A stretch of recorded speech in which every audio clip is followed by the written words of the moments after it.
মানুষ এখন কথা বলতে শুরু করেছে, যেই লাউ সেই কদু।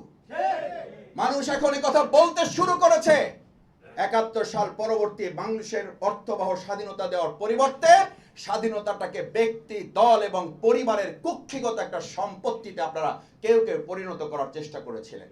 আজও আমরা লক্ষ্য করছি, শ্রমিক সংগঠনের একজনের বক্তৃতা শুনে তো আমি অবাক হয়েছি। আমি রাস্তারও নিরাপদ চাই, আমি সাদাবাজির নিরাপত্তা চাই। কি অদ্ভুত কথা! আমি জানি না সেই দল তাকে বহিষ্কার করা কেন। সেই দল তো বহিষ্কার করার কথা না।